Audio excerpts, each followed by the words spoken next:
Thank you all for coming. I'm fighting traffic, if you had to fight traffic. I'm Karin Saucedo, and this is my husband, Robert. We are going to ask that you hold on to your questions until the end, and we'll address them at the end of the presentation. And also at the end of the presentation, we'll have a QR code that we'll share a lot of resources that we talk about in our presentation. So we have a lot to share with you, so let's get started. So part of what we're going to go through here is, it's kind of loosey-goosey, but we are going to cover about us, where we come from and what our background is. We are going to talk about the history of coyotes. I think a lot of times we'll talk about, they're nuisance animals, or they help clean up the ecosystem, but we don't know where they come from, so we will go briefly over that. We are going to talk about the fact that they're everywhere. That's part of the reason that you all are here. We do want to talk about seasonal milestones. Seasonal milestones are a lot of the reason people see them out during the day and they think they're either hurt or there's something wrong because you see them. Right now we're driving over here, and we did see an armadillo that was going down the side of the road. And to see an armadillo out during the day, the first thing you think, there must be something wrong with it. And experts in armadillos or possums or raccoons, when they see them out during the day, can tell you why that happens, and it may not necessarily be a bad thing. So we'll talk about that in seasonal milestones. The benefits and the threats. Benefits of coyotes. Essentially they have jobs and they also are threatened, and we'll talk about that. And then we'll talk about how to coexist with the coyotes, and then keeping your companion animals safe. And then we'll kind of, this is going to be the first half. And the second half is we're going to talk to you about stories that we have built over the last 7 years with our experiences directly with coyotes and coyote families. So I recently joined Project Coyote. I'm the Texas State Coordinator, and I'll be working to establish collaborative relationships, partnerships, and coalitions in Texas to expand our core programs and campaigns. Through education and public outreach like this program here today, I hope to shift perceptions of wild carnivores towards positive and compassionate coexistence. Project Coyote, it's a national organization. It protects wild carnivores and promotes compassionate coexistence through education, science, advocacy, and coalition building. We fundamentally shift the way coyotes, wolves, bears, bobcats, and other wild carnivores are viewed and treated in North America, where humans and wild carnivores coexist and ecosystems thrive. Project Coyote's interdisciplinary programs and campaigns focus on 3 core areas: protect, coexist, and inspire. We protect wild carnivores through advocacy campaigns, teach communities to compassionately coexist with their wild neighbors through educational initiatives, and inspire appreciation for nature through partnerships with educators and creatives. So Robert and I are wildlife conservation photographers. Most of the time we spend our time photographing animals in our car. We use it as a blind. We use really long lenses with silent shutters, mirrorless cameras, so that the animals have no idea that we're even photographing them. So the idea is to let them do what their natural behavior instead of chasing after them and also habituating them to our presence. That could lead to their death potentially. So we're both Texas Master Naturalists. Who's a Master Naturalist in here? Anybody in the Master Naturalist program? It's through Texas Parks and Wildlife. It's a citizen scientist group where you learn about the flora and fauna, in our case in North Texas. There's several groups around the state. I think, which is the one that's here in Louisville? Elm Fork, yes, the Elm Fork chapter. And you 13 weeks to become certified, and you learn a lot about the flora and fauna, have a lot of really good food when we have the meetings, and you get certified by Texas Parks and Wildlife to do that. So if you get a chance and you want to be outside and learn about it, that's a good program to be a part of. So we're involved in outreach, education, and wildlife rehabilitation efforts, specifically with the CANID project, the DFW Wildlife Coalition, and the North Texas Wildlife Center. We're sub-permitted with the Texas Parks and Wildlife to rehabilitate animals, and we specialize in coyotes, foxes, and bobcats. We're senior volunteers with NSYNC Exotics Wildlife Rescue in Wiley, Texas. Have you guys ever heard of NSYNC? Yes. So we've been volunteering, and then this is another plug. Next week, the calendar is going to go on sale. It's on sale right now, but we're going to start shipping the 2025 calendar. Karin and I have worked on it for the last 12 years. And, we take pictures of the cats there, and it's a fundraising calendar. So if you go online, you'll probably see it on Facebook. You can click on the link and order it and have it shipped to your house. So another plug. We're on the advisory board for Texas native cats, where mountain lions have been our main focus, along with coexisting with bobcats. And I've been working with the Gulf Coast Canine Project and the Canine Ancestry Project the past couple of years, collecting tissue samples, and I've also been documenting some of their field work as they trap, collar, and study coyotes along the Gulf Coast of Louisiana and Texas. So now we're going to talk a little bit about the history of coyotes, something I'm fascinated with. They come from a line of canids that begun right here in America, and they never left. Unlike wolves, wolves dispersed all throughout the world, but coyotes stayed right here. And that's one of the things that makes our song dog unique compared to other canids like jackals and dingoes. Fossil evidence suggests the presence of coyotes during the Pleistocene. Their bones have been found in the La Brea tar pits in California, along with dire wolves and saber-toothed cats. Those coyotes had thicker skulls and jaws, as well as wider snouts and teeth. They were larger and more robust, likely in response to the larger competition and prey animals. And you can see this tiny little guy right there. That was a version of a coyote in the Pleistocene. And those are some other bigger wolf in the back. So the larger mammals went extinct after the Pleistocene, but the coyotes lived through it, and they evolved to be a smaller, more generalist canid that preyed upon rabbits and rodents, similar to the ones that we know today.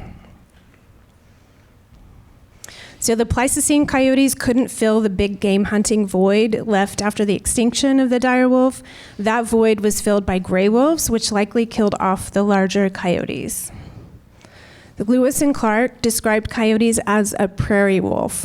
And as Europeans came to North America in the 1600s, they brought their livestock and agricultural traditions. The colonists didn't adapt to the frontier environment. They adapted the frontier environment to suit their needs. This is an important distinction from the nomadic indigenous populations that were already here. They followed the availability of food, allowing the natural habitat to heal itself as they moved from area to area, and they lived in harmony with predators and prey. In the case of the colonists, predator control was sporadic initially and managed by settlers as they needed to protect their livestock. And at the turn of the century, predator control officially became a federally funded program.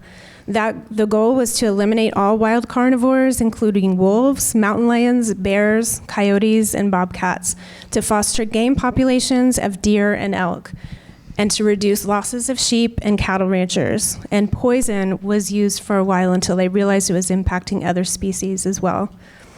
The wild carnivores today are among the most heavily persecuted species in the United States, both by government agencies and by individuals, despite their critical role in our ecosystems. The centuries-long war on carnivores led to near extinction of wolves, mountain lions, and bears, and continues to threaten the recovery of these keystone species today.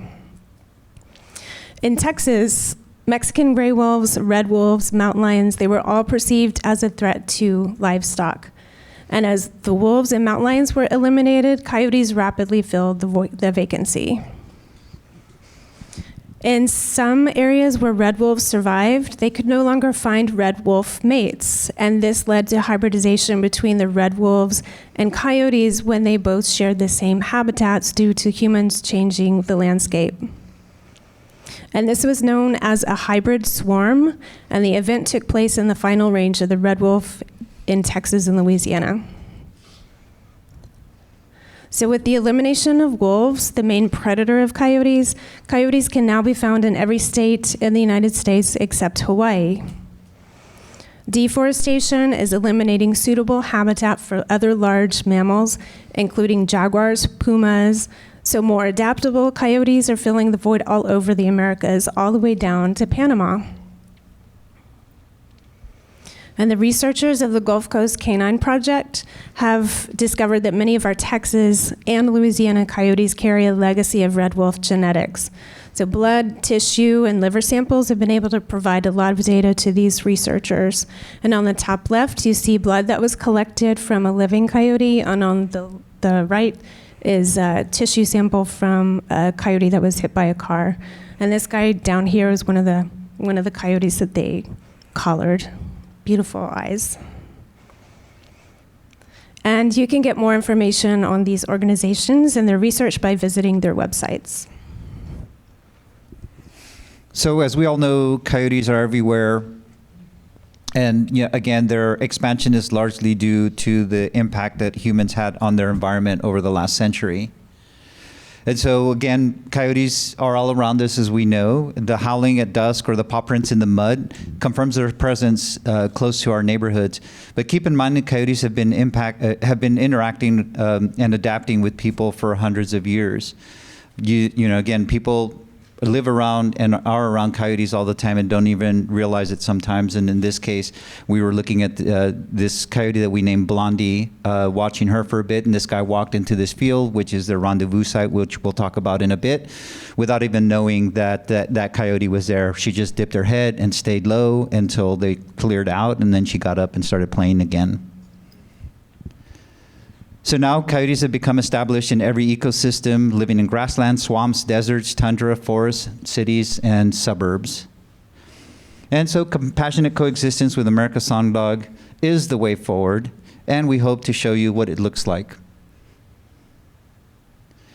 So this section right here is probably one of maybe three of the most important pages we'll show you, which is the thing that I was talking about, so the seasonal milestones. And we're going to show you 6 times of the year where the coyotes are really active, and you may see them out. Right now, we're actually in one of them where you're going to be seeing a lot more coyotes during this time. And Karin will talk about each individual one, and everybody in animal control can probably acknowledge that they're seeing a lot more right now as well. So January through March is mating season. Their hormones are raging. Coyotes are super focused at this time. Mated pairs are inseparable, searching for safe den sites. They mate for life, and they form incredibly strong bonds with each other. The actual mating typically takes place around February 14th, Valentine's Day. That's kind of the average time frame.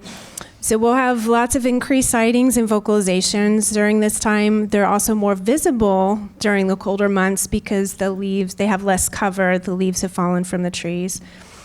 They're highly territorial. They're keeping outsider coyotes from breeding with the other females in the family, so they're constantly marking their territory. When they're singing, we'll talk more about their vocalizations. You'll hear a lot more vocalizations at this time, just letting others know this is their territory. So March through May, the pups are born. April's the most common month here for coyotes to be born. The mom stays in the den nursing for about 3 weeks while the family works overtime to bring her food. The whole family takes part in raising the pups. So if mom leaves the den, she doesn't leave them for very long unless she feels threatened. The teenage coyotes during this time, they can get into a lot of trouble without supervision, with their parents being so focused and experienced, they know the drill. But the teenage coyotes don't know what's going on, and they kind of tend to get in trouble a lot. Now, those teenage coyotes are yearlings. They're from the litter from the previous year. And coyotes only breed, mate, and have puppies one time a year. April through June. The pups exit the den. The pups are inquisitive and incredibly vulnerable to predators during this time, especially or including larger dogs. The family is very protective. This is also a time when pups can get displaced from their family as mom moves them to different den sites. Or when they have to, especially when they have to travel through neighborhoods to get to other safe den sites or shopping centers. The pups can get displaced if they can't keep up, or if she's, gets distracted. If they're small enough, she'll carry them in her mouth and move them from place to place. But if they're big enough and more ambulatory, they'll follow her and some of them are just too weak to keep up. July through September, pups at rendezvous sites, which are safe zones where coyote parents can leave their pups while they go hunt. They also teach them social skills and survival skills in these areas. They're usually in an area where fields are adjacent to brushy or wooded areas where the pups can run and hide if they feel threatened. But they can also loaf in the sun in the field, and they can practice their hunting skills with grasshoppers or other insects during the day. And parents may leave the pups alone for longer periods of time in these fields, these rendezvous sites, while they go look for food. So you might see families all together at this time, and which might seem like a whole lot of coyotes, but it's really just a mom and a dad, devoted parents caring for their pups. So not all of them will survive, but the family is very protective at this time. September through January, dispersal season. Actually, dispersal can happen any time of year. Forced dispersal can happen any time of year. But some pups stay with their parents and they go off with and find their own territory and mates. These coyotes are inexperienced. They're in unfamiliar areas, new areas. A lot of car strikes happen during this time. And the forced dispersal that I mentioned, that can happen at any time. So if, for example, if there's a loss of a parent or both parents, those coyotes that are still alive will go off and disperse. November through December, courtship. Lots of activity and lots of coyotes moving around at this time. Coyotes that are born in April can look like mature adult coyotes in November. We'll see a lot of increased sightings and vocalizations. They're highly territorial, so their territorial activity will increase as well. And one other thing to cover here is you see a coyote, then you see another one, then you see another one, and then you tell your friends there's a bunch of coyotes around here. It could be the same one, or it could be the one from the same pack. An area or a territory will only support a certain number of members of that family, just like our houses. The smaller the house, the less members that are going to live comfortably within that. And at some point, they either graduate and move on, or you kick them out and they got to go find their own house. And it's very similar to that. And so if you really stop and you look and you notice, you'll start seeing characteristics, and you'll realize that it really is the same ones that you're seeing over and over again. And like us, where we studied certain families of coyotes, we've seen where the transition happens, where somebody comes in, or another pair come in, or another single comes in, and it gets disrupted for a little bit, and then a new pack is established. And they could be relatives from a distant past, but again, 3, 4, 5, 6 coyotes maybe. But if the area is big enough, there can be more, and there are also overlapping territories with recent relatives. So look familiar?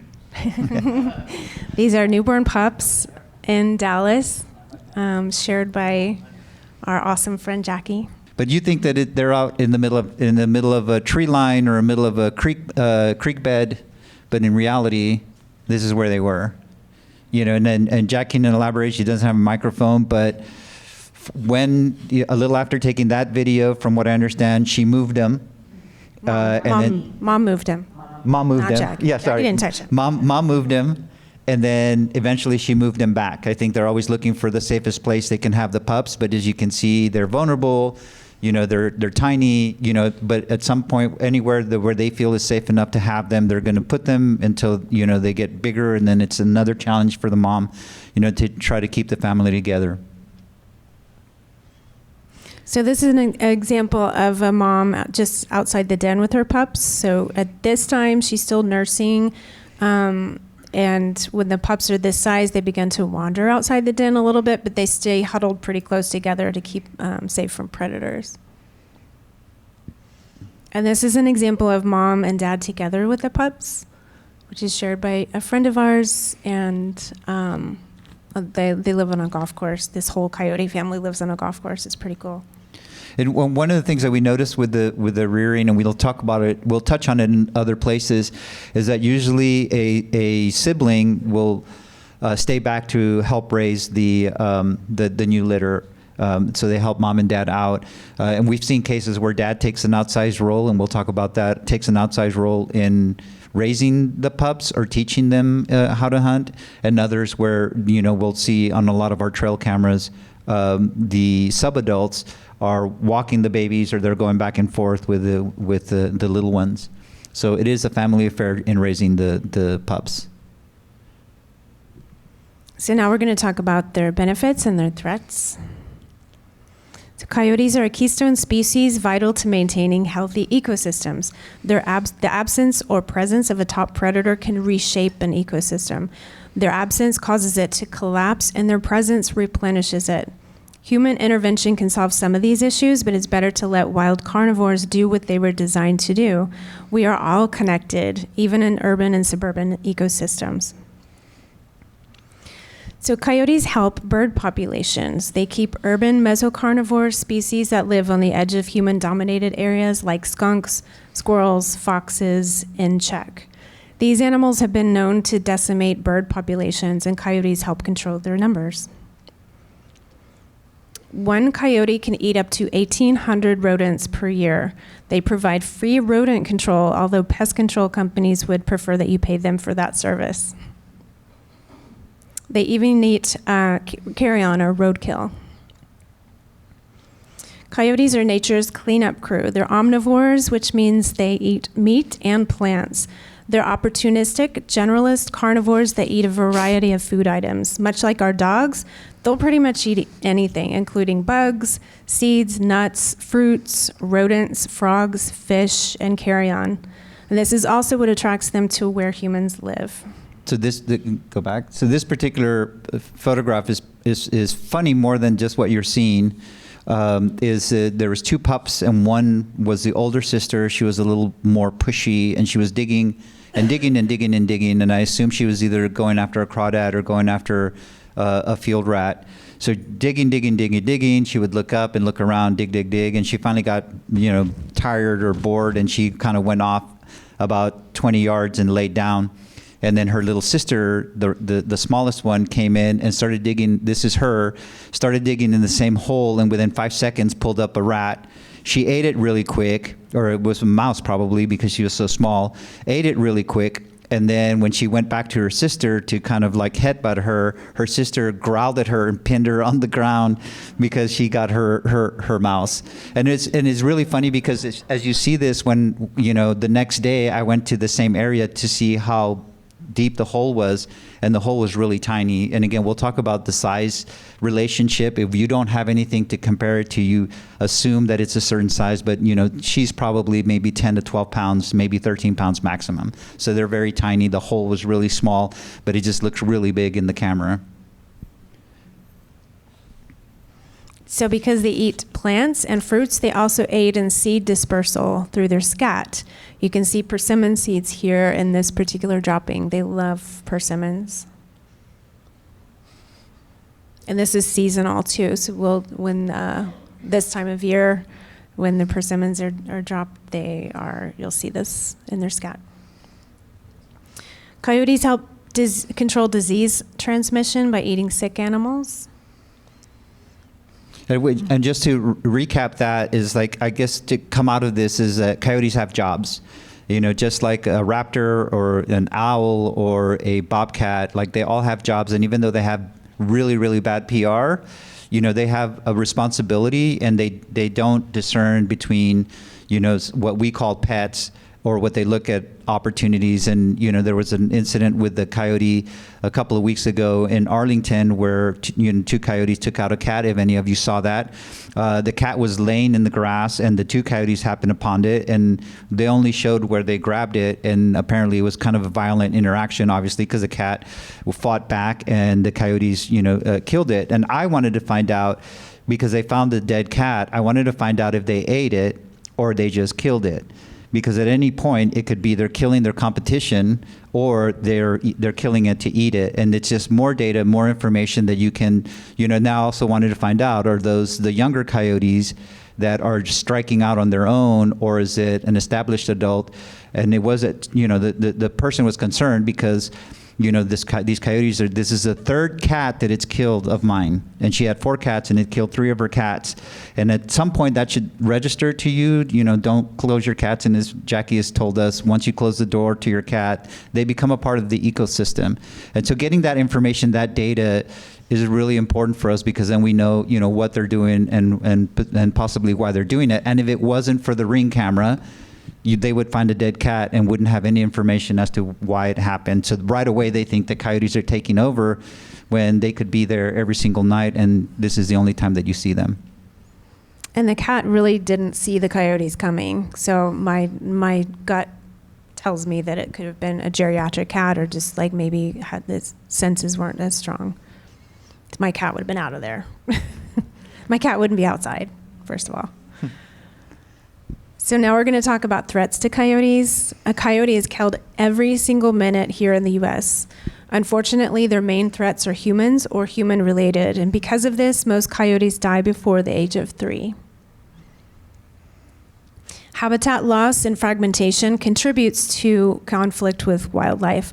Rapid growth of dense human populations living right up against remaining wild spaces, like in Dallas, Houston, Austin, California, even up in Canada, is creating an increased risk of human interaction with coyotes. And many people moving into these previously wild spaces don't necessarily know how to interact with wildlife. Most municipalities have not developed or invested in effective ways to educate their residents about how to safely live with wildlife. We have 8 million people now living in the DFW area. Our expanding footprint is not only causing the loss of habitat and biodiversity, but it's also causing changes in animal behavior as species try to survive displacement and fragmented and disturbed habitats. Oh, in this particular image, also when the mom went into her den to have these puppies, this erosion guard wasn't here. Within a few weeks of her having her puppies, they came in and dug out this area, and this coyote's only been out of the den for a couple of days, and there was 3 of them, and we ended up finding one of them that really was the run and wasn't going to make it. Actually, there was 4 of them. We followed the 3 of them to adulthood, but this is kind of the things that they're competing with. And when people say, yes, we're invading their habitat, we're invading their territory, but I think also, and we can have an extended conversation about it, we are also creating the situation for them to stay in the neighborhoods through the trash, the things that we plant. We make bunnies and squirrels and rats, and give them the reasons to kind of stay in the fringes of our areas. So yes, if we didn't do that, then they would just move on to other areas. But instead, we're really creating the conditions to keep them around.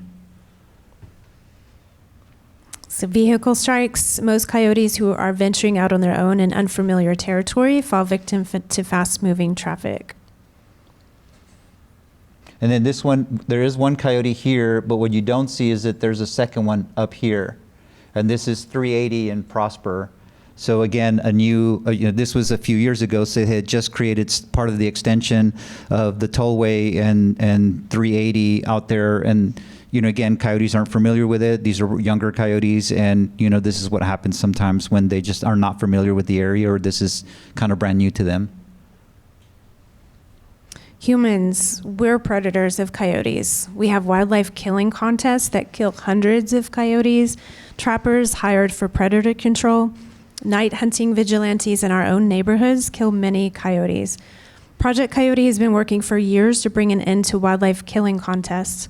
Though coyotes are a beneficial species, they're categorized as vermin here in Texas, so they can be hunted at will. We use a lot of poison in Texas as well. Rat poison intended for rodents kills more than just rats. A coyote eating a dying rat can suffer from secondary poisoning. So if you'd like to get involved with Project Coyote and the work that we do to protect native carnivores, please join our e-team to receive our newsletters and get action alerts sent to your inbox whenever we need help on issues here in Texas or nationwide. Yeah, we'll stay on this slide for a few seconds if you want to, snap the QR code.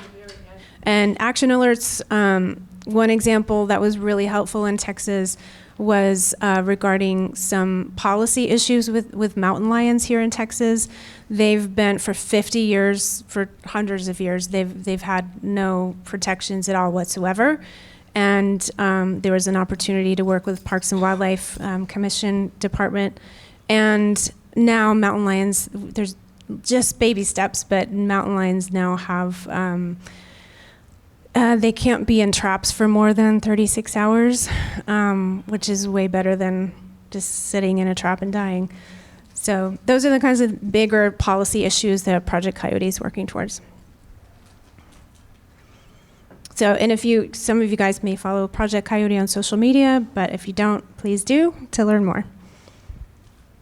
So this is the second slide that we are going to spend some time on that is also really important with regard to how, pack structure is and what happens when you disrupt the pack. So something that humans have in common with coyotes is that coyotes self-regulate their populations and will only produce as many coyotes as an area can support through resources like food, water, and shelter.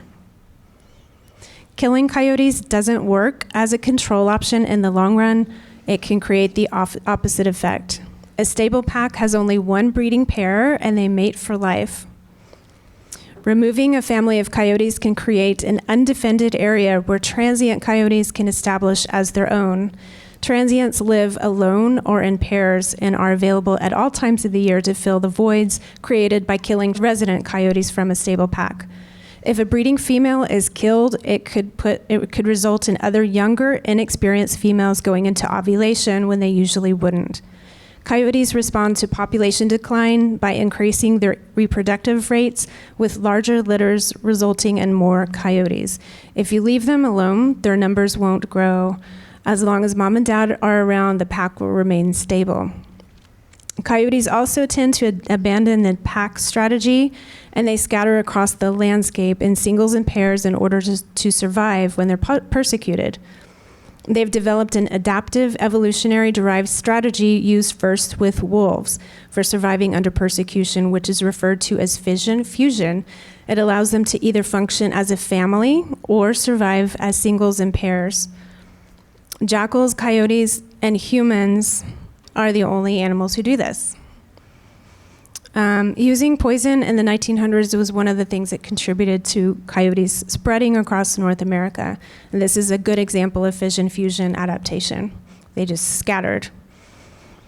So one thing to kind of note there is when you saw the picture of the killing contest with all those coyotes that were taken out, applying this research means that for every coyote that they took out that was a mating single or a mating pair, means that the area that they were in is going to be taken up by another. So you take one out because you want to clear out the area. Eventually one's going to come in. One, you don't know if they're aggressive or they're more bold or they're less, or well, you just don't know.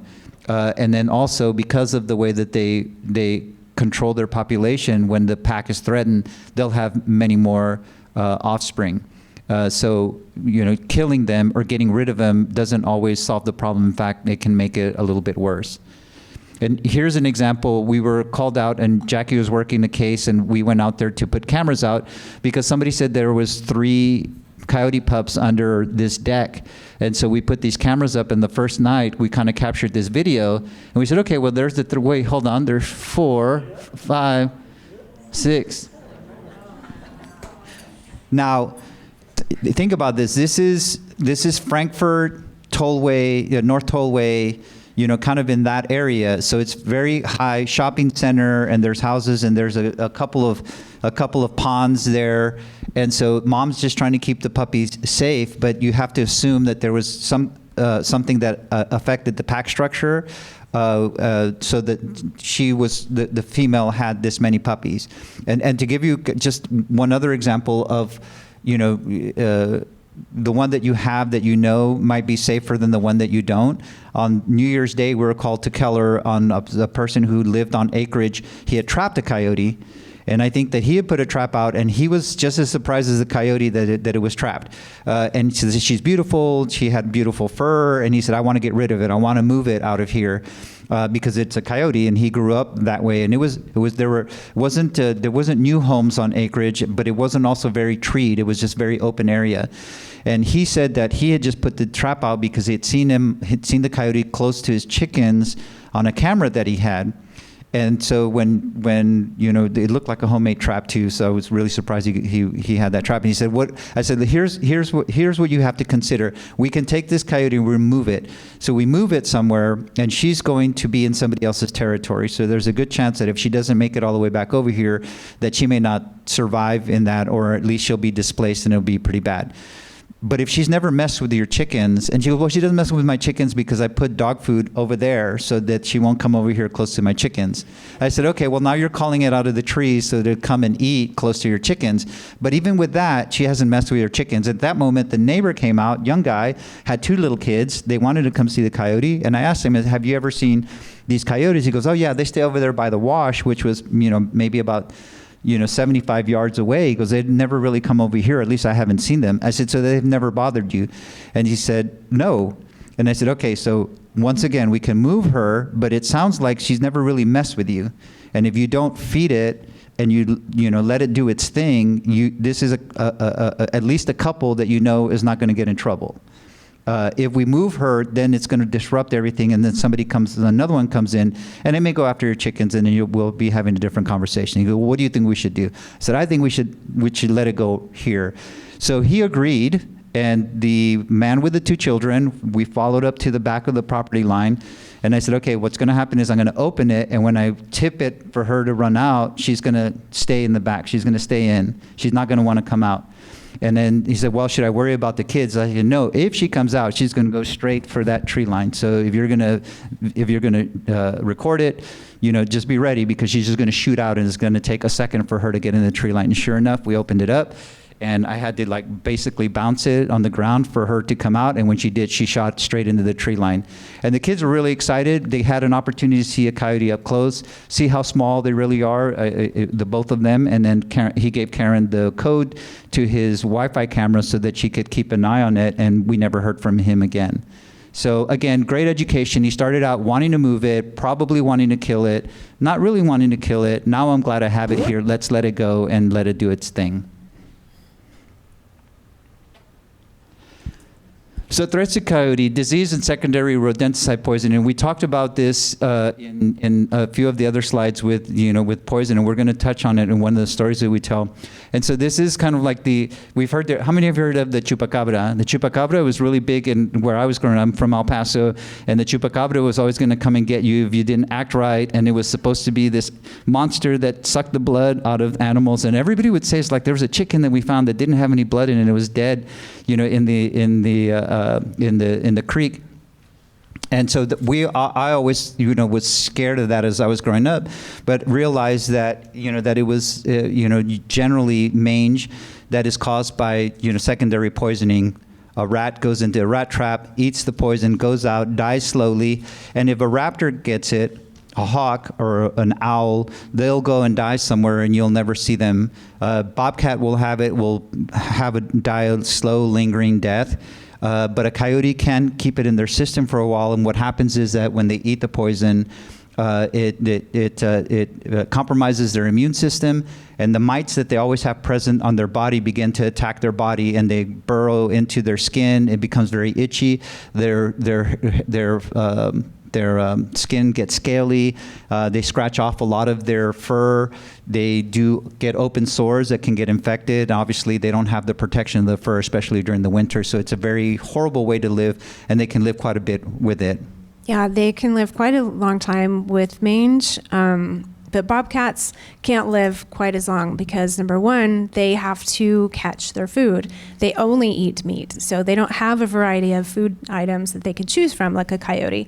So they can keep, even if they're so sick and weak they can't catch a rabbit or a squirrel, they can still eat fruit, plants, handouts. Bobcats don't go around typically eating, handouts or plants. So they suffer once you see a bobcat that has mange symptoms, they don't live very much longer after that. And something with sometimes their vision is compromised also, and then also because they do have problems with their fur, you may see them out more during the day. Also, there's trouble there because people feel sorry for them. They start putting food out for them.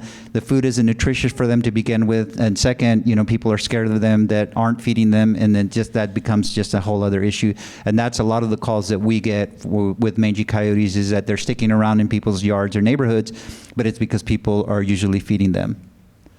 So this is this is actually from a couple of months ago, a little coyote that we were called about 10 pound, little less than 10 pounds, had kind of severe mange. Again, the scales, you can see, the look on his face is that generally what a coyote does whenever you're close to it. They shut down, especially puppies. They're taught to not move until the threat goes away, and that's how a lot of them get killed by loose dogs or other predators. But that was on August the 30th, again, to give you an idea of the crusties that he had all over his body. And with medication, good food, quiet and a little bit of attention, the day before he went to a long-term rehabber, this is the way that he looked. We named him Baby Jack. Did it look familiar? Yeah. And again, super scared. Again, even adult coyotes will get this way sometimes, where they just want you to go away. Because we're predators. They're terrified of us. Absolutely terrified. They should be. So there's an example of a kind of a before and after. And again, it's commercialized, so it's out there, but in reality, generally, a chupacabra is just a coyote with mange that's kind of suffering on the outside. So the next one is dogs off leash. So this is Baby Queen. We saw her from when she was a pup. This is their territory that she runs in the Connemara Meadow Preserve. And we've always seen this guy with his Rhodesian Ridgeback, that he would walk his dog off leash, and you have to have your dogs on leash when you're in the Connemara. And so we had seen him several times. The meadow manager, Bob Mione, would tell us that he was around again. And one day we got a call, and that they had seen a coyote, a coyote. She's an adult. She was an adult at that point. By school children that were walking around the meadow preserve, and they found the dead coyote. We looked at our cameras, and while we didn't see the actual murder, we did see the Rhodesian Ridgeback not too long after the coyote, with him being off leash. So we assumed that that's what it was. So there was another talking to, and from then on, we generally did see the Ridgeback on a leash. But that's what happens. Again, you would think that a coyote would outrun a dog, but if they are submissive and they do have that they freeze, that's how a lot of coyotes get killed, are by dogs off leash. So coyotes are deeply misunderstood animals.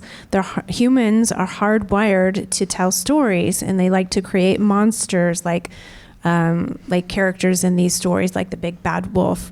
So there's a constant stream of misinformation about coyotes on places like Nextdoor and Facebook and in social media, with also in the media with clickbait headlines that causes people to fear them even more. And this just creates hysteria, when in reality we need to understand that and coexist with wildlife. So now we're going to show you an example of this. So, yeah.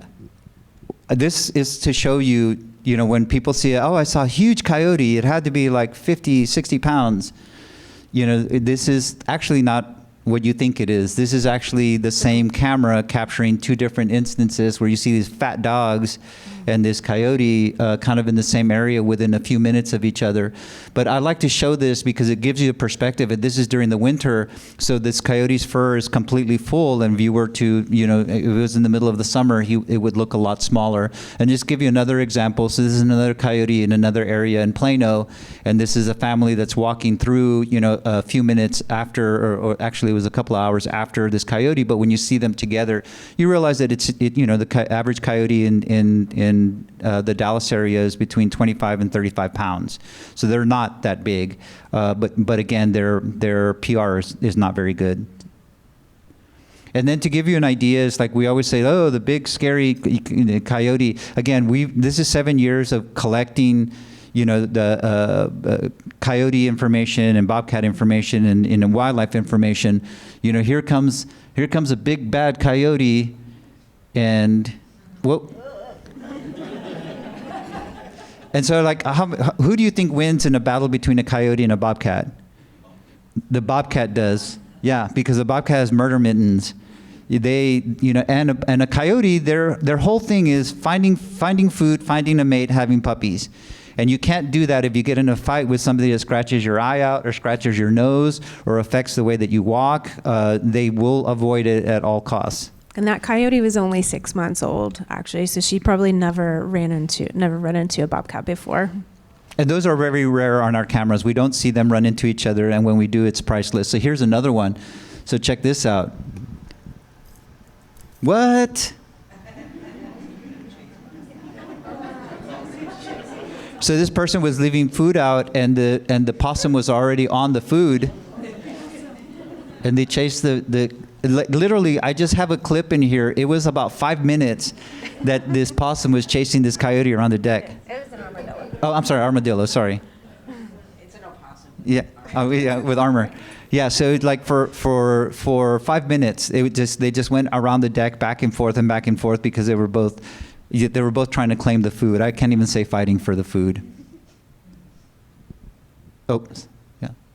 Oh, and then this is kind of also where you start looking at the individual coyotes. So here's the mom kind of going through, and then, so he sees something, and then he doesn't know what to do. So this is also really coyote behavior. When they don't understand what's going on, a lot of times what they'll do is they'll lay down. And we'll talk about it a little bit more later. But look at that monster. Look at that monster. So now the coyote is trying to figure out what its options are. And they usually lie down when they try to figure out their options. Whoop, there's another one. Yeah. And again, so these are very candid moments, right? And when you think that a coyote is vicious and going to tear everything, no, they're all just trying to not die, is essentially the way that we kind of characterize it. So now we want to go over some basic coexistence guidelines to help you be coyote aware. First, never intentionally feed wildlife. Coyotes are never to see humans as a source of food. Food is one of the biggest contributors to conflict with coyotes. It disrupts natural foraging behaviors, it spreads disease, and it encourages an unnatural proximity tolerance to people. Human food or pet food is also really bad for them nutritionally. Don't let domestic animals roam freely. Your companion animal may encounter a wild animal that doesn't discern them from prey. Peacocks have roamed freely in the White Rock Valley neighborhood where I grew up since the 70s, and they're still there. And this is one of the many attractants in that neighborhood that led to the habituation of a coyote back in 2022, and I'll talk more about him in a bit. Never unintentionally feed wildlife. Coyotes are opportunistic, and they'll exploit any source of food. They eat rodents, so anything that attracts rodents can also attract coyotes. And this is a coyote with mange. You can see here that she's eating persimmons that have fallen to the ground. So she'll keep returning to that spot as long as there's food there. So if you don't want coyotes coming to your sidewalk or your backyard, or just pick them up. Eliminate attractants. I'm sure you guys have seen some of these before. Dallas Animal Services has a great yard audit checklist in English and Spanish that can help you minimize conflict with coyotes. Keep food indoors and clean up after your companion animals. Clean, your droppings of your dog, that's going to attract rodents. It's going to attract all kinds of stuff. It's a mess, so pick that up. Eliminate fallen seed or fruit. Remove firewood or brush piles because they can den in these areas, or those areas will attract rodents or other small mammals that the bobcats or coyotes will be attracted to. So don't give them a place to hide. Secure trash, compost, especially meat and dairy items. That's really smelly and attracted to them. Don't let it overflow. Take your trash out in the morning. That The pickup is scheduled instead of letting it just sit out there. Keep chickens, rabbits, and other small animals in covered predator-proof enclosures. Keep your grills clean, 'cause that's gonna smell yummy to them. And pick up food deliveries on your porch right away.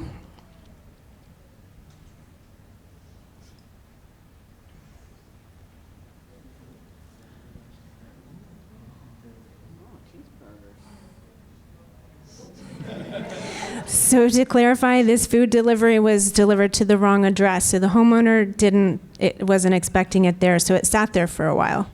And this is, again, the coyote in the White Rock Valley neighborhood in Lake Highlands that you might have heard about in the news. And you can see here back in February of 2022, he found a food reward on a front porch.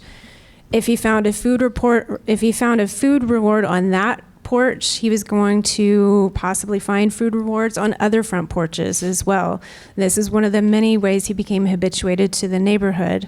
A few months later, in May, he approached a toddler on a front porch who was unsupervised, and the toddler ended up in the hospital. This resulted in authorities being called in to kill the whole family of coyotes living in this neighborhood. And guess what? There are coyotes back in that neighborhood. And this incident is actually why we're here today. Eliminate accessible water sources. Coyotes know where natural water sources are, and they know where it puddles up in the street from our sprinklers. So providing bowls of water in your yard isn't necessary, with the exception of extreme heat conditions, which actually could save many lives. Discourage coyotes from entering your property. Use motion sensor lights or sprinklers. Close off spaces under porches and decks. Wild animals use these areas for denning and for raising their young. And DFW Wildlife Coalition has a great section on their website that lists products that can help you deter wildlife. So don't panic if you see a coyote. Coyotes are everywhere. A sighting of a coyote doesn't always require a response, especially if they're in their natural habitat. Never approach a sick or injured coyote, and never corner a coyote. Always provide an exit. And this is the other important thing, one of the other important things we want you to take away from this presentation. If a coyote frequents public areas where humans are, like neighborhoods, a playground, a park, a parking lot, make them feel uncomfortable. The goal is to deter them, not harm them. And don't stand around looking at the coyote with taking pictures, posting on social media without doing anything else. This just makes them less frightened of us. Humanely haze the coyote until it goes away completely. Much like dogs, their behavior can be modified. The majority of these coyotes are not even a year old, and they're just exploring the area. They're learning about the world, and they're learning about the world around them every day. And like us, they're shaped by good experiences and bad. Safe and healthy boundaries between people and that particular coyote will need to be established sooner rather than later. This needs to continue every season and requires a community response, or it won't be effective. Humane hazing is a powerful tool for keeping coyotes at a distance by reinforcing the coyote's natural wariness of people. It reinforces behavior, and it reinforces a coyote's position in the ecosystem. They've lived alongside wolves, mountain lions, and bears, so they have a natural response of running away when something bigger and more intimidating comes along. Fear is how a lot of animals survive. So it's crucial for us and for them. Doing it with your dog present is not likely to be effective because the coyote will be more focused on your dog, and if your dog is and might not get your message. Some basic hazing techniques. You stand tall, be big, wave your arms and shout. Don't scream like with a high-pitched scream, because that just sometimes confuses them. Do this while stepping in the direction of the coyote until they've left the area. Use a noisemaker like your voice, clapping, an air horn, a whistle, a soda can, plastic bottle, whatever you've got filled with coins, anything to make noise. Snapping or popping a plastic bag, a large plastic bag, that's really effective. Jingling keys or popping open an umbrella, open and close, that's really effective. And even tigers are afraid of umbrellas. It's just that kind of element of surprise. Use a projectile toward a coyote, not directly at the coyote, and definitely not a food item. Don't use that to deter them. And don't harm them. It's just to scare them, to make them feel uncomfortable. Use liquids like a garden hose or a water gun, water balloons, whatever it takes. So this is an example of a coyote that's taking a break. I'm sorry that we woke you, but you gotta go. So a couple of things to notice in the video, but I'm sorry, but you can't sleep here. We've got children. Oh, you're gonna stretch? Okay, well, take your time.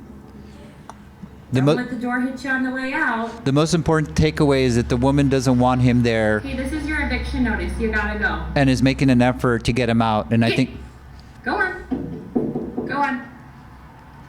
Excuse me. Hey. Get. so. It's hurt, but how easily it scaled the wall. Keep going. Keep And- it going. So the chances are that the coyote wasn't feeling well. You could tell it was limping, so it was hurt, and it doesn't want to be in its natural area where it could be more susceptible to getting hurt further. So it was just, staying there while it kind of regrouped a little bit. But the woman did make an effort to make it known that you're not welcome here. Again, that is a learning opportunity. But again, the jumping on that fence, even though it's hurt, will cover as well, but gives you an idea of what it is that you're supposed to do and not just let it be there until it's ready to go. And it could have been more effective if she would have taken the chair above her head, gotten a little bit bigger. He probably would have taken off faster.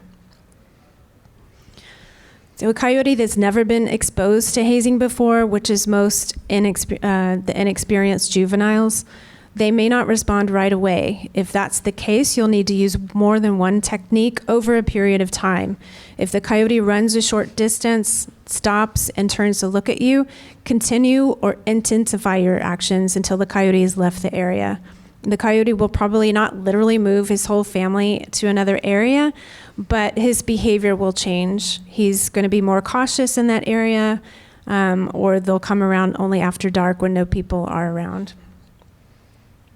Teach children about native wildlife and how to safely respond to a coyote or even a loose dog.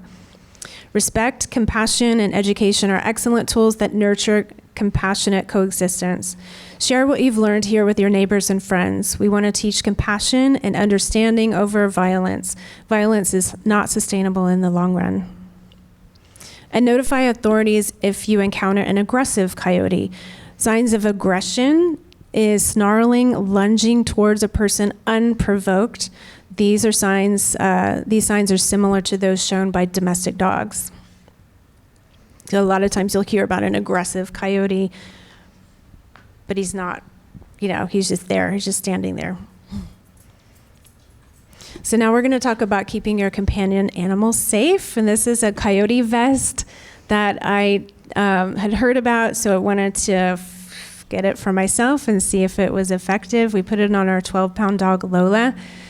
And it's okay, but I think it would be more effective if something, spikes were around her neck or something to protect her neck as well. Okay, don't leave your companion animals outside, especially cats, small dogs, or geriatric animals. Keep them in sight while they're outside, even if you have a fenced yard, particularly after dusk.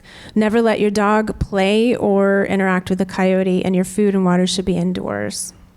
Use 8-foot tall fencing made of materials that coyotes can't climb. They can easily get over a 6-foot fence or dig under it if they're motivated.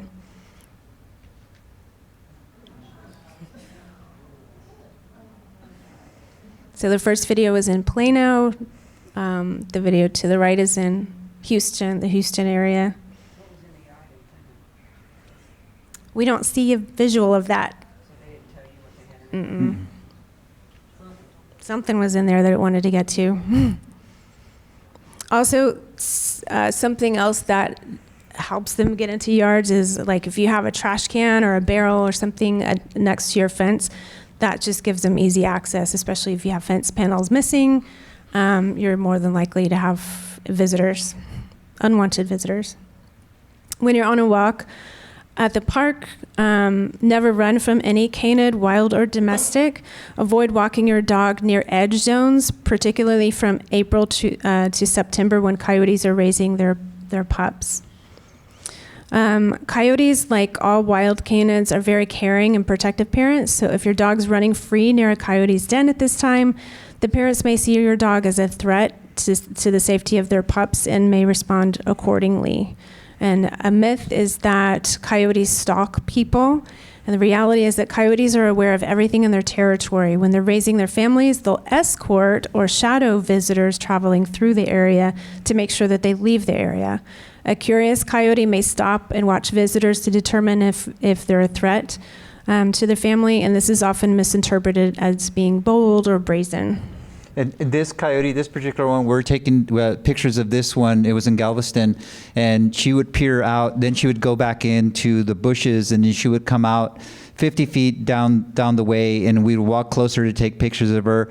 Then she would go back in and come out a little bit further. And then when she finally got far enough away, then she started barking at us. And then her mate came out from another tree line and barked at us. And then we assumed that she was trying to get us away from where we originally started, for whatever reason, pups or den or whatever, protecting something. But she was escorting us out of the area. So when you're on a walk or at the park, pay attention to signage in natural areas or in the ordinances that apply to the spaces that you visit. These signs are there for a reason. Avoid walking dogs at dawn or dusk.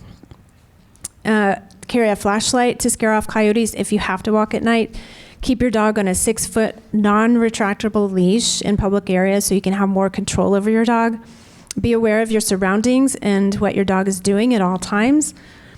Stay with other people or larger dogs, just as a group.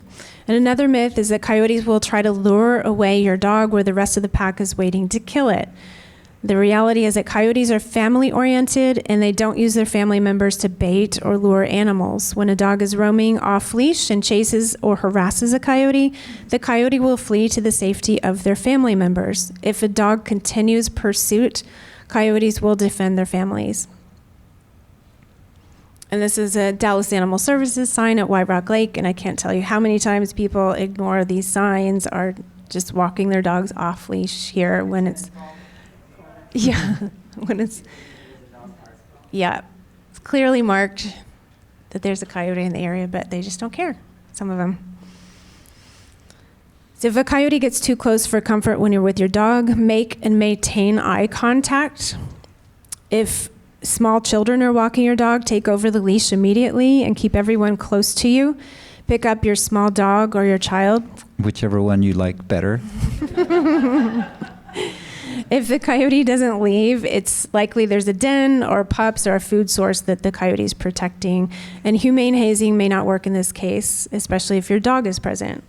So don't run, but leave the area calmly and change your routine to avoid this challenging area for a while. Give them space and respect. And also think of the seasons. Think of the time of year that it is. If it's spring, they're going to have pups there. You may want to wait until after the summer. All right, so now we're going to tell some coyote stories. And this is kind of a compilation of about 7.5 to 8 years of camera traps and photographing coyotes. And, through, again, when you have your whole career and you become, really big in your company, you started somewhere. And when we started, it really started with this photograph. This was one of our first volunteer efforts at the Conemaugh Meadow Preserve. We were trying to help with the prairie restoration that Bob Meon's done a great job there. And one day they were cutting the grass with a tractor, and there was birds flying all over and insects flying all over, and there was this coyote that was laying in the grass. And when we said that, well, there's a coyote there, it's like, oh yeah, every time we cut the grass, this coyote comes around, and it's kind of mangy, and it kind of follows around, and it was like, oh, well, that's weird. So when it saw us, we got our cameras, and it went around the corner, and it went, about 50 to 100 yards away, and we took this picture, and we felt really sorry for it, and we said, well, there's something that we need to do for this coyote, and it kind of kicked off this passion that we have. And so we named her Alex because at the time we didn't know if it was a male or a female. We just knew that we needed to do something about it. And one of the reasons it was laying in the grass is because, unfortunately, in these areas where if you do cut the grass with a lawnmower, you're going to hit, bunny nests and other animals that get run over by the lawnmower, and it becomes a feast for, the animals, the birds and the coyotes, and sometimes even the bobcats. So we wanted to, so there was a couple of times we went out there when the sun's going down so we could see this, like maybe it'll come out. And again, we were puppies at the time trying to figure it out. We found out, though, that across the creek from the meadow, there was a single house that was in this big area, and that it was somewhat of a benefactor to some of the stuff that goes on in the Connemara. Eccentric lawyer who says, yes, I have this rock here, and they come here every single night. And we asked him, can we put cameras up so that we can see them come up, because we wanted to help this one coyote. He said, sure. He was putting food out every single day, leftovers from eating out all the time, spaghetti, fish, like he would put it out there, and sure enough, the coyotes would come out. One of the unique things about this situation that we didn't appreciate till later, it was far enough from the creek that he never got raccoons, he never got armadillos. Every once in a while he'd get a possum up there, but he never got anything other than the coyotes that would come through. So we had these cameras up there. And so to give you an idea, this is where we had seen Alex the first time, and then this is the single house that was out there and where this rock is. So we called it the Magic Rock because this is where the coyotes would come to so they would get their reward for coming out. So when we saw this first video, it was like, oh, there it is. We're going to be able to help it. And then, as the video played, we realized, like, oh, wait a minute, there's two of them, and it has mange also. Then we saw this one, and we realized later that this is actually Alex. So this is a female, the matriarch, again, marking the rock as being hers. And so we started thinking about the math, right? We help one of them, but we need to help all three of them. And if we try to help one of them, if we're putting out, again, working with a couple of rehabbers and trying to figure out what the plan would be, what happens if we medicate the same one twice? And like all of a sudden these, that meme where you see the math problem happening in the guy's head, like that was kind of happening with us. And then one day it's like, oh, I think we're going to get lucky. And we said, she came out and we had put the medication out. But the more that I looked at this, again, it wasn't until I saw this video when I replayed it, I was shooting it from we were probably 150 feet away in our car. I was like, wow, the ears are bigger than the other one. Then we realized that this is actually a yearling. She was a younger pup that also had mange. And that day we actually did get her medicated using the medication in a date. And just to give you an idea of what happens when they do get medicated and they do, have that initial shock of their immune system being jump-started, the mites immediately start to die. Then it gives their body a chance to catch up. Especially if they're not being fed unnutritious food for them, they'll start to eat better food, and this is the result. This was maybe about 4.5 months difference from the time that she ate the medication to the time that we took this picture. And then this is Alex. He was another one that we were able to get medicated. Rocky. I'm sorry. This is Rocky, and then the back is and blurred out is Chloe. But man, we really tried to get Alex 10 months going almost every single day at night, and sometimes in the middle of the night, and sometimes in early in the morning. Because the one thing that's predictable about coyotes is they're very unpredictable. From the cameras, we would document when it would come out, and it would come out for 3 or 4 days at the same time, and then it wouldn't, and then just really. But the whole time that we were there in our car, taking video, Karin was reading gestation period of a coyote, and coyotes do this and coyotes do that, and that's where we started to really jumpstart the learning. And one of the things that's great about being a pair or a couple in this endeavor is that I feel that we learn twice as fast, because we were able to compare notes, and then you start having friends like Jackie and a few other people that also do this, and we help each other and learn from each other, and then it just became kind of a great experience. But we saw a lot of things that we didn't realize until later what we're actually seeing, and we'll share that with you here in a bit. It took 10 months to finally get her medicated, and when we did get her medicated, we really didn't see her that much anymore, because this is the area that she had when we had seen her the first time, and then within about a year, this is the way that the area looks now. So their whole area, the Coyotes of the Connemara, now really are relegated to this. And then also to highlight, this thing right here now actually goes around this way and goes up. This path here stops right here, but they're actually going to join it to go under to Oak Point. And then from here, it goes through Sun Creek and goes all the way up eventually to 121. So Alan is committed to having these great amenities for people, a 10-foot concrete path that's going to go all the way from 121. Literally, it's going to go down to about Woodruff, because that Oak Point path goes down. So it's great. But these are opportunities for more encounters with coyotes, because again, this is Rowlett Creek, and this is a wild area. And then, these are the new houses, and people are kind of surrounded by coyotes and don't even realize it. So as you listen to this, how many coyotes do you think you hear?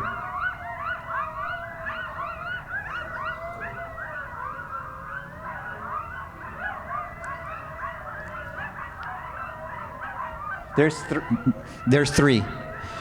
There's three, and Karin will go over the vocalizations, and this was a time that we were sitting in our car, and we would hear them do this, and if they were far away, it was like, okay, cool, let's go. But when they were this close, we recorded, and we would notice that we would hear it here, and we would hear it here, and they would keep doing it, and it would be here, and then here, and then here, and then here.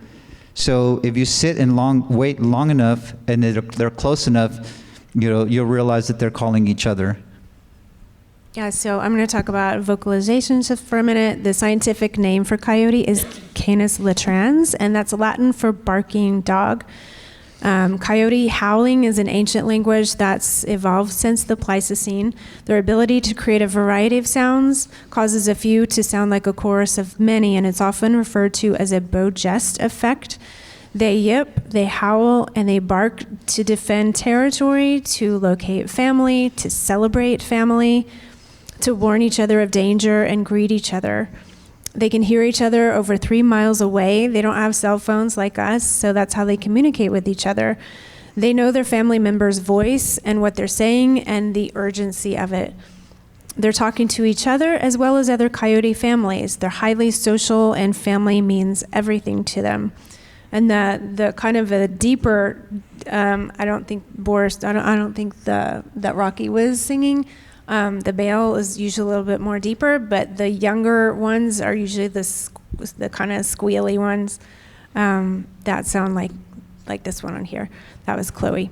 So another myth is that yipping coyotes means that they've killed something or they're celebrating a kill, but the reality is that coyotes don't advertise their food sources, so it's just a myth that they're celebrating a kill or they're killing a puppy when you hear their yips or howls. All right, so this is when we had these cameras here. This is like in 2017. We saw these two coyotes that didn't look familiar. And again, we didn't know about, December being, the time of year. We realized later this is actually kind of a courting behavior with the way the tails are. At the time, we were just worried that this was a new a couple of coyotes that we called them stranger dangers. Eventually, we started seeing them more and more, so we named them Boris and Natasha. So this is Natasha, and she's sitting on a beaver, and I don't think it was a beaver kill. I don't think they killed it.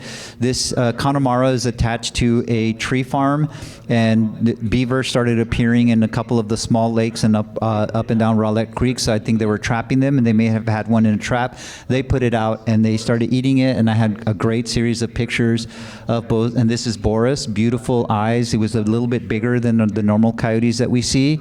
But man, when you saw that picture of him carrying the beaver, they just got fed up with me, took the beaver in the tree line, and then I didn't see him anymore. But you could see that the coyote was literally smaller than the beaver.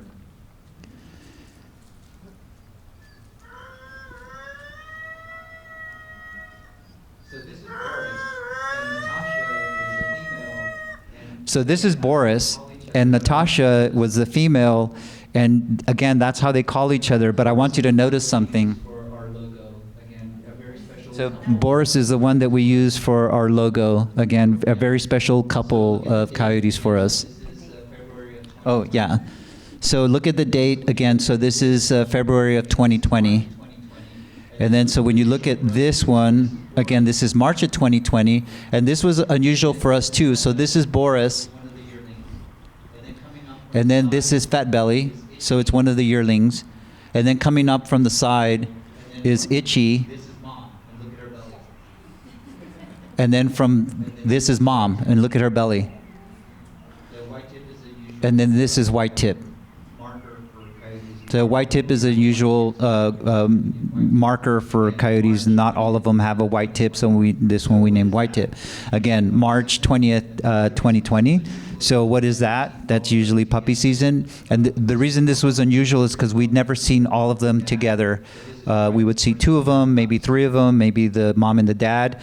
But this is right before she had pups. So now we're looking in May 22nd.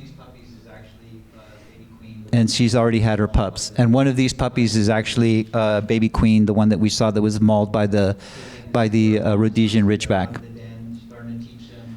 So again, this is where Mom is now. They're out of the den, starting to teach them, how to hunt or how to work with the prey. This is the very next day.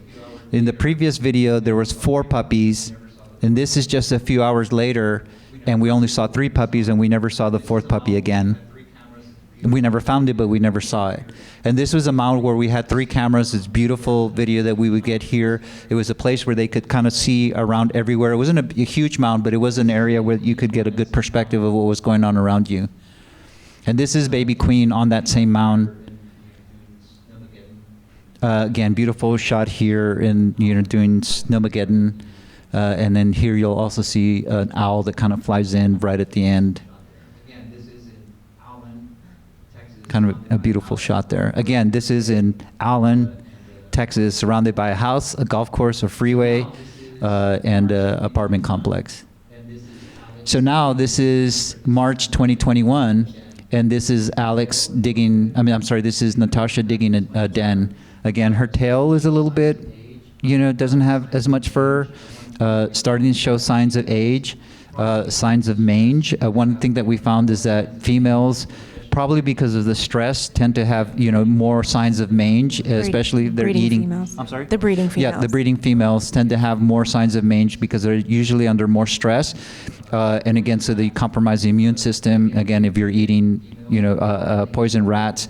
But again, we've treated females before, and they get better, and then the next year they're right back to where they were before, and that's happened a couple of times with us. Now this is, March of 2021. She's getting ready to drop babies again, but you see the condition that she's in. And then that's Boris coming up from behind. And shortly after this, we assumed that she had her puppies. And then a few months after this, we really didn't see her very much, but we started getting more and more reports of a mangy coyote being in the neighborhoods. And again, now that, sounds familiar. Instead of being out here where you have to risk hunting, again, now you're seeing the age in his face. We really didn't see her much after that. But here's Grandpa with one of the pups from the year before with a female. So that has become had become the new breeding pair in the Connemara. And to me, this is really sad.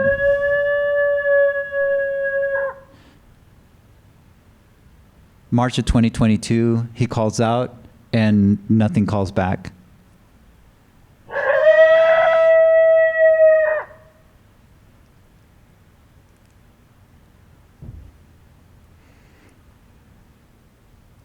But life goes on, same mound, the new breeding pair.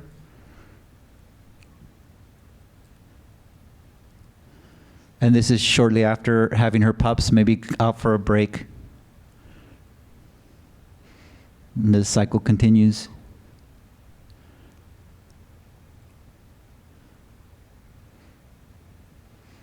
So now I'm going to talk about feeding coyotes. Again, we see that all the time and hear about it all the time.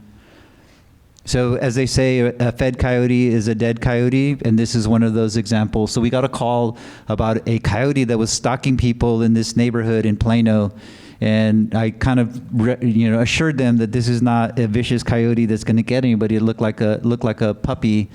And sure enough, we went out there, and it was a little guy, maybe 12, 13 pounds max, maybe 10 pounds.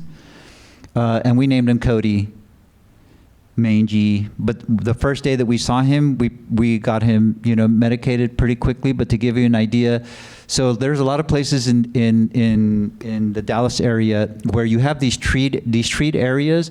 This is an apartment complex, and this is a neighborhood, and this is the beginning of a wash. So all the water, when it rains, goes into this wash, and it goes down this creek and ends up in a golf course. And to give you a better idea, like this is where people were seeing this little coyote, and it's basically in people's driveway areas behind their house. But as you pull out, you'll see that it's in a highly, dense residential area. It's close to the tollway. It's close to, apartment complexes and hospital buildings. And so this is where, you have wildlife that's trying to exist. But the reason that the baby was there is we assumed it was a rendezvous site where parents take their babies so they can be safe, but they can also learn how to live. But we heard that somebody was putting food out for this coyote, and when we showed up, we put cameras out, and we saw the guy who was standing there next to his truck, and I said, "Yeah, we hear there's a coyote out here." He goes, "Oh yeah, he'll be out here in a few minutes." And this is kind of what we saw. Not 2 minutes after he would put food out, the coyote would come out. So Cody gave us an opportunity to kind of document a little bit of his short life. Again, getting him medicated, and this is kind of the difference in maybe like 3.5 weeks from the time that he was medicated to the time that that you see the picture on the right-hand side. In these rendezvous areas, as Karin had said before, this is where they kind of learn how to be on their own. This is kind of listening, hearing, bugs and such, and kind of learning the pouncing that you're going to have to do with, your prey. But they continue to feed them, and we kept saying, it's like, don't feed them. The only thing that changed was they started putting out farmer's dog. So not only, they stopped feeding it like table scraps, but we're actually buying higher quality food. It stopped feeding it, and it'll go where it needs to go. And we did start seeing them in the neighborhood. And we would see videos where we would see adults that would come through, and we were trying to convince them that either a sibling or a parent is coming to check on them every night, but there was absolutely no reason for the coyote to move on. And so one of the last times I got to take pictures of him, again, handsome little boy, but there's a lot of bait boxes out there, people trying to control the rodents in their area. This is one of the things that we worried about when we saw this rat. We picked it up. But one day I went out to take pictures of him, and when I saw that droopy ear, I knew that there was a problem, and I really didn't see everything until I got home and processed the images and saw the blood in the ear and then also blood in the teeth, and assumed that there was something wrong internally. And this is actually one of the last pictures I took of Cody Coyote. We didn't see him the next day. We didn't see him the day after. We waited a couple of weeks, and then Karin called Plano Animal Control, and they confirmed that they had pulled the body of a coyote pup from under a bush a couple of blocks away. So this story, again, you're seeing the behaviors of what they do and how they do them, kind of bringing to life some of the things we talked about in the first part of the presentation. So this is the skate park coyote. So we were called out because people have been seeing this mangy coyote. And this is the partner, Mindy. We named him Tony Hawk because it was in an area that has a skate park. So Karin did some research and found that one of Tony Hawk's girlfriends, or maybe his wife, is named Mindy. So it's Tony Hawk. The video game. Oh, in the video game, sorry.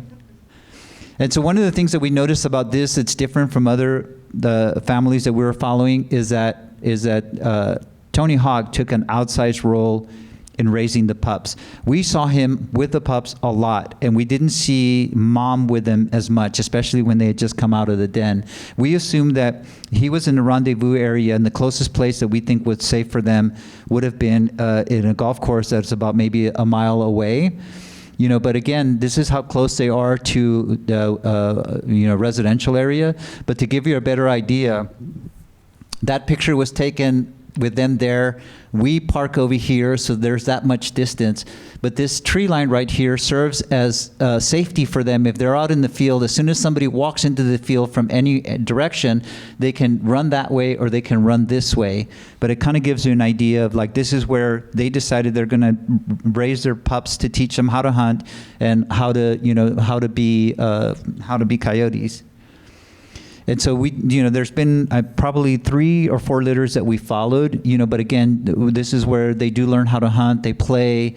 Again, unfortunately, these are situations where, after I took this picture, this puppy right here wasn't getting up very much, and we never saw her again after we took this picture. And again, it could be either something wrong with them, or they get bitten by a snake, or they get taken out by a dog. We just never know. I mean, again, imagine your 10-pound puppy, being out in the wild like that. It is a very dangerous world out there.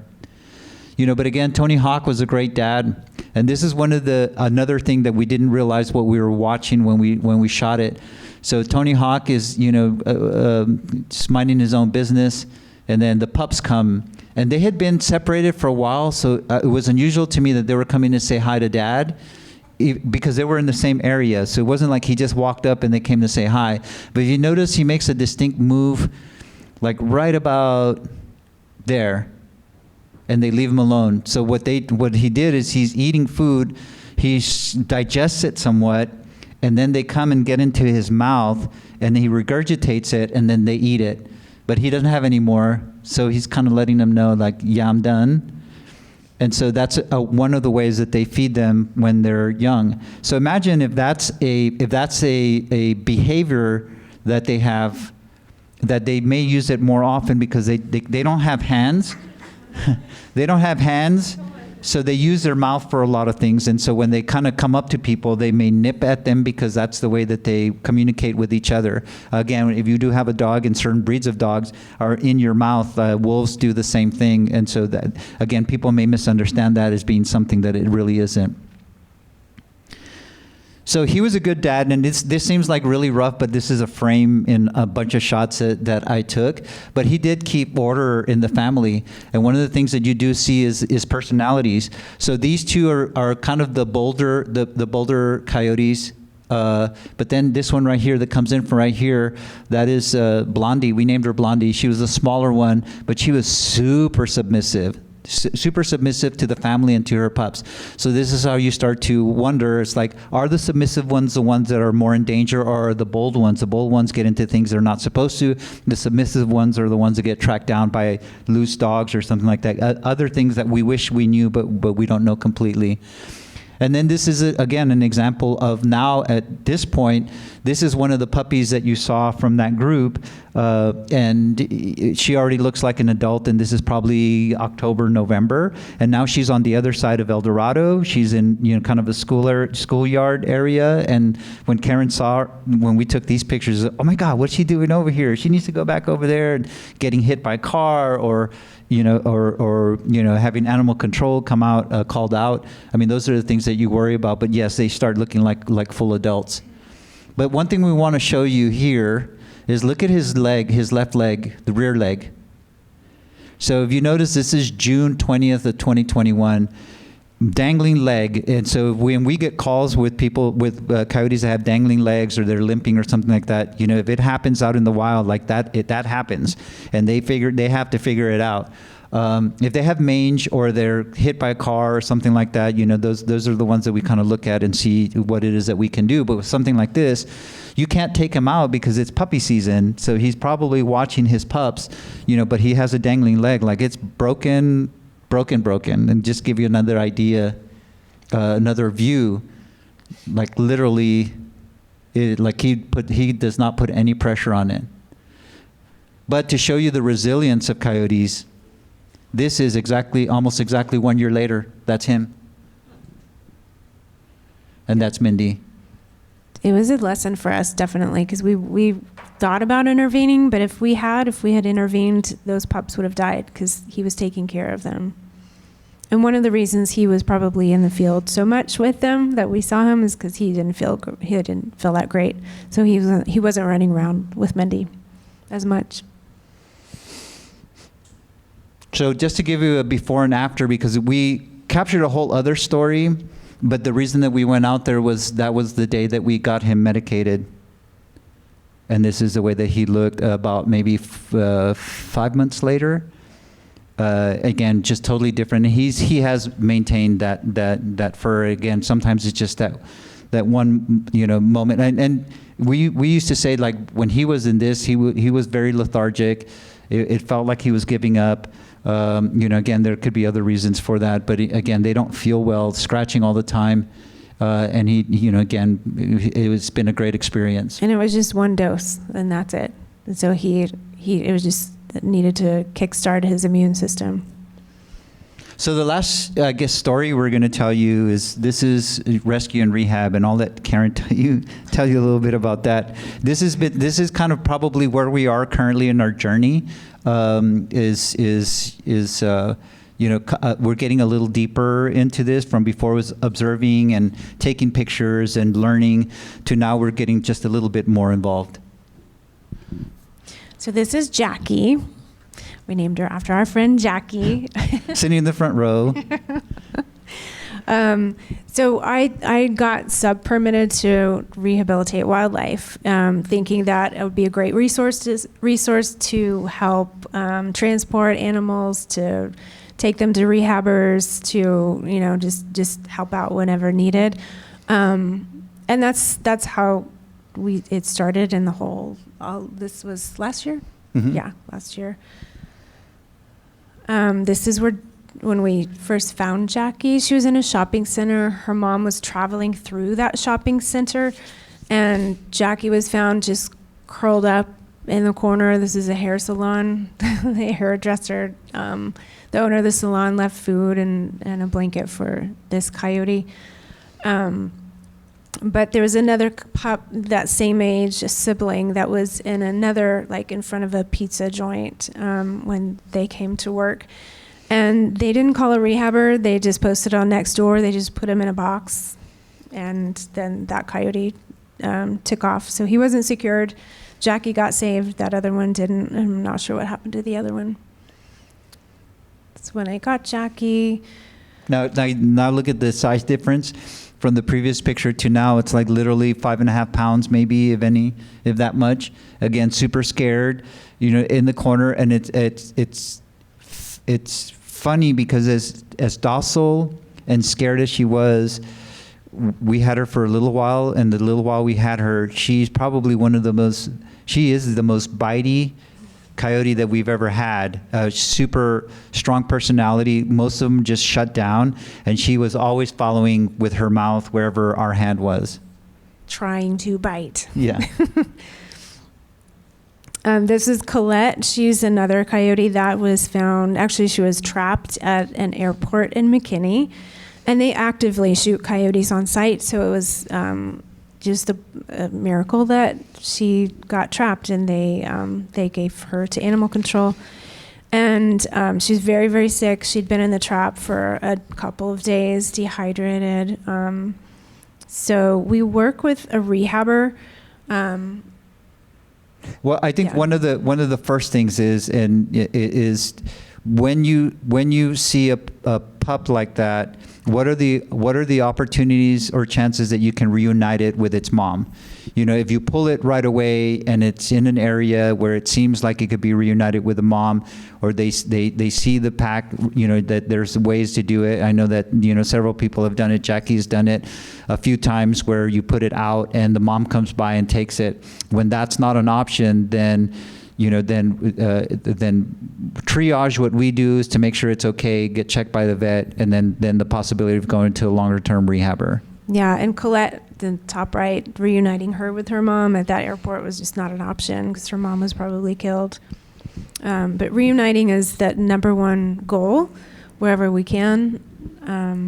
But these pups didn't have a chance. So Jackie on the top left, as I said before, she was in a shopping center curled up in a little ball. Colette was trapped at an airport.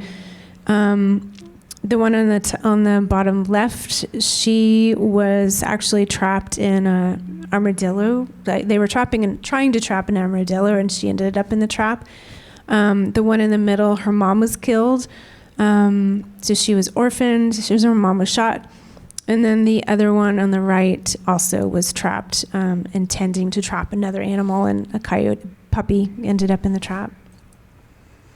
And so the person that we took him to decided, that she wanted to be able to get all 5, and it's hard enough to raise, a single child. So imagine quintuplets, and again that are squirmy and run all over the place. But this rehabber is really dedicated to it. So you go to the next slide. So this is the way they were kind of growing up, getting ready to go into a larger pre-released paddock that was several hundred square feet, just to get used to being outside. Beautiful. They all, again, you can see their personalities shine through in their faces. But again, they are social animals. So when you have a single pup, the best thing to do is to try to get it with another one, and then they kind of figure it out and learn their skills that they need to try to make it out in the wild.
So just to wrap up, coyotes are everywhere, and they're active throughout the year. Now you know why.